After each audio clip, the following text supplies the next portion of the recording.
அழகே அழகு சீரியல்ல டுடே எபிசோட்ல நம்ம மதிக்கிட்ட போயிட்டு மலர் இருந்துட்டு பிக்னிக் போகிற விஷயத்த சொல்லிக்கிட்டு இருக்காங்க.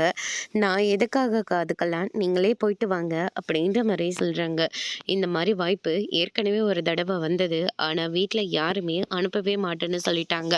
ஆனால் இப்போ 4 பவுச்சர் கிடைச்சிருக்கு. ஒன்று நீ, நான், அதுக்கு அடுத்ததா அவர் சுரேஷ்னு சொல்லிட்டு எல்லாருமே போகலான்னு சொல்லிட்டு தான் பிளான் போட்டிருக்கோம். தயவு செஞ்சு கெடுத்துடாத மதி, நீயும் வந்தால் மட்டும்தான் அத்தை எங்கள் எல்லாத்தையும் அனுப்பி விடுவாங்க. அதுக்கப்புறம் எங்களை அனுப்பி விடவே மாட்டாங்க. தயவு செஞ்சு நீ வரது சொல்லு, நம்ம போயிட்டு வந்துடலாமே. 3 நாள் தான், சனி ஞாயிறு லீவு தானே காலேஜ். வெள்ளிக்கிழமை ஒரு நாள் மட்டும்தான் நீ லீவ் எடுக்க போகிற. ப்ளீஸ் மதி அப்படின்ற மாதிரி சொல்லி ரெக்வஸ்ட் பண்ணுறாங்க. சுரேஷ் வர்றதுனால நீ ரொம்ப வருத்தப்படுறியா? எங்களுக்காக கொஞ்சம் அட்ஜஸ்ட் பண்ணிக்கோயேன் அப்படின்ற மாதிரி சொல்லிக்கிட்டு இருக்காங்க.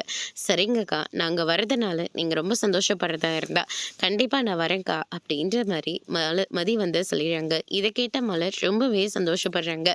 அதுக்கு அடுத்ததான் இந்த சைடு சுரேஷ் இருந்துட்டு நேராக நான் தங்கராஜ் கிட்ட போயிட்டு நடக்கிற எல்லா விஷயத்தையும் சொல்லிட்டு இருக்காங்க. அண்ணனுக்கு ஆஃபீஸில் இருந்து 4 பவுச்சர் கொடுத்துருக்காங்க. அதனால தான் மதியும் என்னையும் கூட சேர்த்துருக்காங்க. ப்ளீஸ் மாமா, நான் போயிட்டு வரனே அப்படின்ற மாதிரி சொல்லிக்கிட்டு இருக்காங்க. வேணா நீங்களும் அக்காவும் வாங்க. அந்த பாக்கியராஜுக்கு கொடுத்த பவுச்சால் நீயும் மதியும் போகணுமான்னு தான் எனக்கு ரொம்ப கஷ்டமாக இருக்குது. அது மட்டும் கிடையாது, நானே உங்கள் 2 பேர்த்தையும் ஹனிமூனுக்கு சுவிட்சர்லாந்தை அனுப்பிவிடலான்னு தான் பார்த்தேன். ஆனால் என்ன பண்ணுறது, முடியலையே அப்படின்ற மாதிரி சொல்லிடுறாங்க. சுவிட்சர்லாந்து போனேன்னா 10-15 நாள் டைம் வேணுமா? ஆனால் இங்கே அப்படி கிடையாதுல்ல, 3 நாள் தானே. அதுக்கப்புறம் நான் டியூட்டியில் ஜாயின் பண்ணணும் இல்லையா? அதனால் இன்னைக்கு இந்த 3 நாள் போதுமாமா அப்படின்ற மாதிரி சொல்லிடுறாங்க. நீங்களும் அக்காவும் வாங்கலை அண்ணன் எதுக்காக செலவு பண்ணுதுன்னு நீங்கள் நினச்சிட்டு இருக்கீங்க? அண்ணனோட ஆஃபீஸ்லேருந்து தானே செலவு பண்ண போகிறாங்க. இதை இதுக்காக நம்ம பெருசாக பேசிக்கணும் சொல்லுங்க அப்படின்ற மாதிரி சொல்லிடுறாரு. அதுக்கடுத்து தான் பார்த்தீங்கன்னா, சரி மாப்பிள்ள, நீ இவ்வளோ தூரம் சொல்கிறதுனால தங்கராஜோட மாப்பிள்ள இந்த மாதிரி அவங்க அண்ணன் கொடுத்த பவுச்சால போகக்கூடாது. நான் தான் அங்கே உனக்கு செலவு பண்ண வேண்டியதாக இருக்கணும், சரியா? அதே மாதிரி நீங்கள் தங்குற அதே ஹோட்டல்லையும் நானும் உங்கள் அக்காவும் தங்கிக்கிறோம், ஓகேவா அப்படின்ற மாதிரி சொல்லிடுறாங்க. அதுக்கு அடுத்ததான் இந்த சைடு மலையில இருந்துட்டு நீ வரலையேன்னு சொல்லிட்டு தான் உங்கள் அண்ணன் ரொம்ப வருத்தப்படுறாரு. நீ வேணா அண்ணங்கிட்ட பேசி பாரு, அண்ணங்கிட்ட பேசி பார்த்துட்டு நீயும் வாங்க போயிட்டு வரலாம் அப்படின்ற மாதிரி சொல்லிக்கிட்டு இருக்காங்க.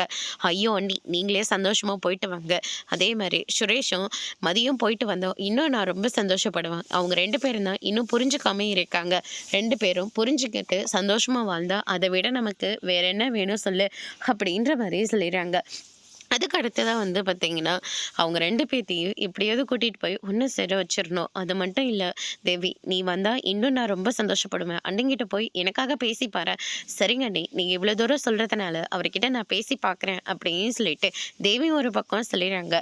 தங்கராஜ் இருந்துட்டு தேவியை கூப்பிட்டு மதியும் சுரேஷும் பிக்னிக் கிளம்பி போகிறாங்களா? அது மட்டும் இல்லை, உங்கள் அண்ணன் பாக்கியராஜுக்கு 4 பவுச்சர் கிடச்சிருக்கான். அதனால தான் இவங்க 2 பேத்தையும் கூட்டிகிட்டு போகிறானா. ஆனால் அங்கே போயிட்டு நம்மளோட செலவில் தான் சுரேஷ் இருக்கணும், சரியா? அதனால நம்ம 2 பேரும் அங்கே போகிறோம், ஓகேவா அப்படின்ற மாதிரி சொல்லிடுறாங்க. நிஜமா வாங்க சொல்கிறீங்க? நிஜமாக தான் சொல்லிட்டு இருக்கேன். இதில் போய் எதனா பொய் சொல்ல முடியுமா அப்படின்ற மாதிரி சொல்லிடுறாங்க.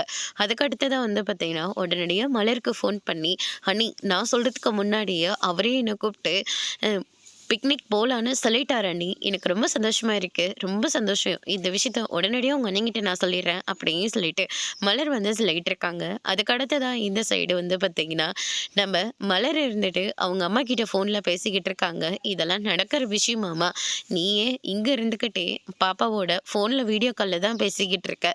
ஆனால் இப்போ 3 நாளைக்கு எப்படிமா உங்களோட இருக்க இவங்க எல்லாரும் அனுமதிப்பாங்க அப்படின்னு சொல்லிட்டு கேட்கவோ, அதுக்கு அடுத்ததான் அவர் வந்துட்டாரு, நான் கூப்பிடுறேன் அப்படின்ற மாதிரியே சொல்லிட்டாங்க. நான் தானே வரேன், உங்கள் அம்மா கிட்ட பேச வேண்டியது தானே அப்படின்ற மாதிரி பாக்கியராஜ் சொன்ன உடனே, உங்களை பற்றி உங்கள் முன்னாடி நான் தப்பாக பேச முடியுமா? அதனால தான் நான் ஃபோனை வச்சுட்டேன். என்னை பற்றி தப்பாக பேசுகிறியா? என்னாச்சு, நான் என்ன பண்ணேன் அப்படின்னு சொல்லிட்டு கேட்கவும், என்னங்க தெரியாத மாதிரி கேட்டுக்கிட்டு இருக்கீங்க? எங்கள் வீட்டில் இருக்கிறவங்க சொந்த பேத்தியே இதே ஊரில் தான், இதே தெருவில் தான் இருக்காங்க. ஆனால் அவங்க கிட்ட ஒரு நாளாச்சு பாப்பா விட முடிஞ்சுதான் இல்லையேங்க அப்படின்ற மாதிரி சொல்லிக்கிட்டு இருக்காங்க. அதுக்கு அடுத்ததான் சரி 3 நாளைக்கு நம்ம பாப்பாவை நீங்கள் 2 பேரும் போயிட்டு வாங்க, பாப்பாவை என்கிட்ட விட்டுட்டு போங்கன்னு அம்மா ரெக்வஸ்ட் பண்ணி கேட்குறாங்க. இந்த வீட்டில் இருக்கிறவங்க அனுமதிப்பாங்களா? ஐயோ சாமி, நினச்சி பார்க்கவே ரொம்ப கஷ்டமாக இருக்குது. இவங்கெல்லாம் பேசுகிற பேச்சை கேட்டால் தலை சுற்றி கீழே விழலாம் போல இருக்குது அப்படின்ற மாதிரி சொல்லிக்கிட்டு இருக்காங்க. நீ கொண்டு போய் விடு, மற்றதெல்லாம் நான் பார்த்துக்கிறேன் அப்படின்னு சொல்லிட்டு பாக்கியராஜ் வந்து சொல்லிடுறாங்க. இந்த விஷயத்த மலர் கேட்டு ரொம்பவே சந்தோஷப்பட்டு உடனடியாக அவங்க அம்மாவுக்கு ஃபோன் பண்ணி பாக்கியராஜ் சொன்ன விஷயத்த வந்து சொல்லிடுறாங்க. அதுக்கு அடுத்ததான் சுரேஷ் இருந்துட்டு மறுபடியும் யூனிஃபார்மை போடுறது நினச்சி ரொம்பவே சந்தோஷத்தில் இருக்காங்க. மதிக்கிட்ட ஏளனமாக பேசிக்கிட்டு இருக்காங்க. என்னால் எதுவுமே முடியாது, ஏதோ உங்கள் பையன் சும்மா தானே இருக்காரு, நான் வாங்குற சம்பளமே போதும்னு சொல்லி திமிரா பேசினியாமே, ஆனால் இப்போ மறுபடியும் இந்த காக்கி சட்டையை நான் போட போகிறேன், ஆள் தெரிஞ்சு பேசு, ஆளை தெரியாமல் காலை விட்டுறத அப்படின்ற மாதிரி சொல்லிட்டு இருக்காங்க. நீங்கள் இப்போ யூனிஃபார்ம் போடுறீங்கன்னா அது நான் போட்ட பிச்சையினால தான்.